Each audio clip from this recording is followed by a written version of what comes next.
Hello, students. Welcome to a very, very important topic of pediatrics and one of the most favorite topics of mine of general pediatrics and vaccinology. In vaccinology, the most important topic being pediatric vaccination schedule, something that you should really know by heart. When I talk about pediatric vaccination schedule, here we will be only discussing the national immunization schedule. Okay, so let's go. What are the Indian guidelines and what are the vaccines that are recommended by WHO that we will be discussing about? What is the importance? There is in no way I can stress enough on vaccinations.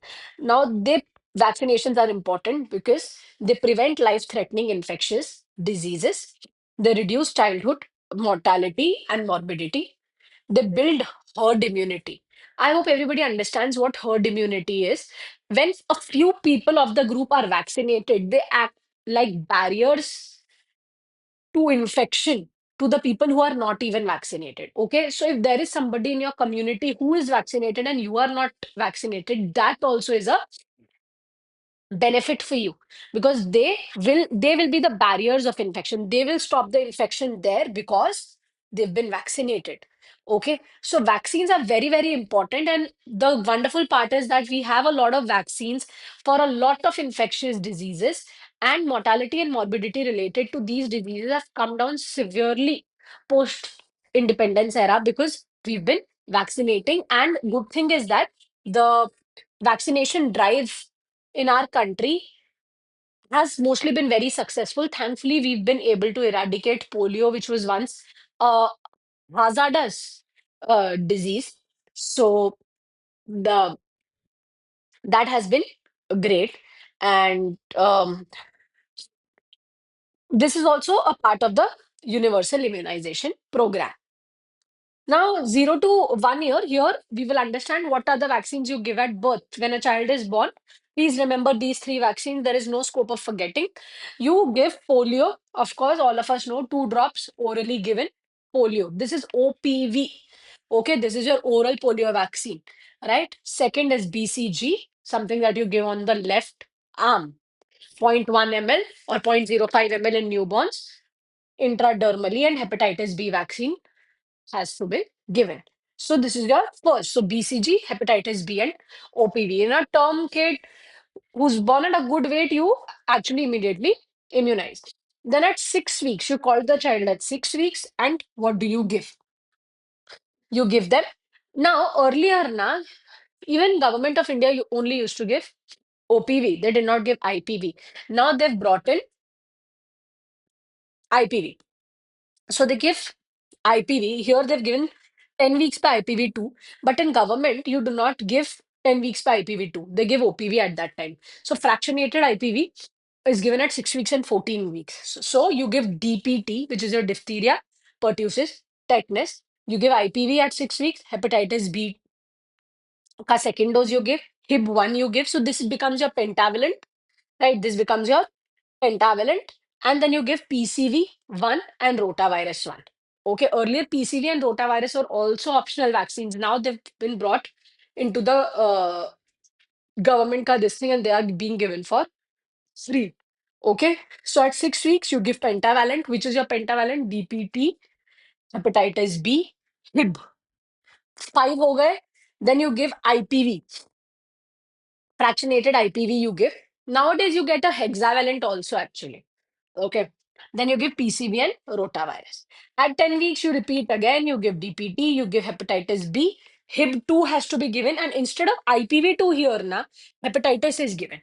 It's not IPV. You give OPV at 10 weeks. Rotavirus and PCV, 2. So this is, goes the second dose. And then you call them at 14 weeks. So these are very easy. At 14 weeks, you will give DPT, third IPV, third HIB, third hepatitis B, rotavirus, third dose, and PCV, third dose. That has to be given. And at 9 to 12 months, so very important vaccine which is given, it is your MR vaccine. Okay, so MR in the government, you do not give MMR, which is your mumps, measles, rubella. Here you will give MR and Japanese encephalitis. Along with this, one more vaccine you give here. It is your PCV booster. Okay, so PCV booster can also be given here, and tablet vitamin A of course, has to be given. Then at 16 to 24 months, when the child comes to you, okay, so you call them 6, 10, 14 weeks, you call them at 9 months to 12 months, and then you call them at 16 months to 24 months. You give the DPT booster, you give OPV booster, MR2 and JE2 booster. So all the booster, remember 16 to 24 months, it is mostly booster time. So you give OPV booster, DPT booster, MR booster, and your Japanese encephalitis booster as well. You can give your TCV booster again here. See, pneumonia has been a big cause of childhood mortality and morbidity in this country. And they've bought in vaccines for pneumococcal diseases, which has been very beneficial. And they keep vaccinating, they keep giving boosters because it has been such a horrible disease for the country. And hence, it has to be given as a booster at 16 to 24 months as well. And then at 5 to 6 years, when the child comes back to you, you give your DPT booster too. So it doesn't end here. End here.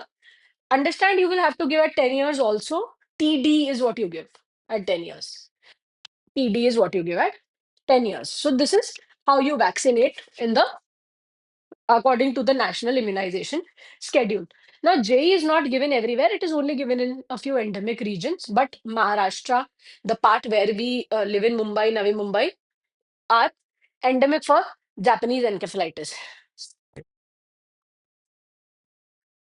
What are the WHO recommended vaccines? BCG, DPT 3 doses, OPV, IPV, hepatitis B, HIB, measles 2 doses, pneumococcal vaccine, rotavirus, yellow fever, not in our country, only in endemic regions like Africa.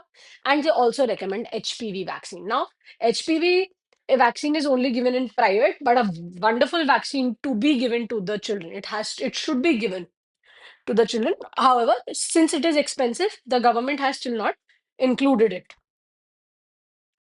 What are the new and optional vaccines that we've started to give? In private practice, as per IAP schedule, Indian Academy of Pediatrics, we've been vaccinating with typhoid conjugate vaccine. The timing of the vaccine is around 6 to 9 months, but it can be very well given till 2 years. Then influenza. Ac- Annually in high risk children. Now, that was a concept that was given earlier, but it has to be given in all children. Influenza, Influvac vaccine is recommended in all children before monsoons begin. The first dose has to be given twice at a gap of 1 month. In a gap of 1 month, you give 2 doses, and then it can be given only once. Okay. So, influenza vaccine. Then HPV 2 doses, 0 and 6 months for girls aged from 9 to 14 years. Now, even boys should be given HPV vaccine. COVID-19 vaccine, which was given at that time, available under private immunization schedules. So, these vaccines are uh, advised by IAP. What other vaccine is advised by IAP? Varicella, right? Varicella, typhoid, meningococcal vaccine. These are not mandatory vaccines which are given by the government of India. Now, national immunization schedule, all vaccines are given for free. But if you want these vaccines, then you will have to pay money. And but these vaccines cover a lot of diseases, right? Now, what are the catch-up vaccination guidelines? See, when a child comes, you always have to call them with their vaccination card so that you understand their vaccination history really well. Then you use age appropriate combinations as per the guidelines. So, good practice is to always open the box of the vaccine and read the paper that comes inside it so that you understand the storage of the vaccine, you understand what combination is good. They mention it all, and it is good for your knowledge as well. Okay, so what brand you're using, what is being used in the government, how can you make the patient benefit. It shouldn't be a big load on their pockets, otherwise they would stop giving. Okay, your goal is should be to maximize vaccinations as much as possible, because if one time they give a very expensive vaccine, they wouldn't be able to give its booster, right? And it wouldn't be of any point. So understand the patient's economic conditions as well.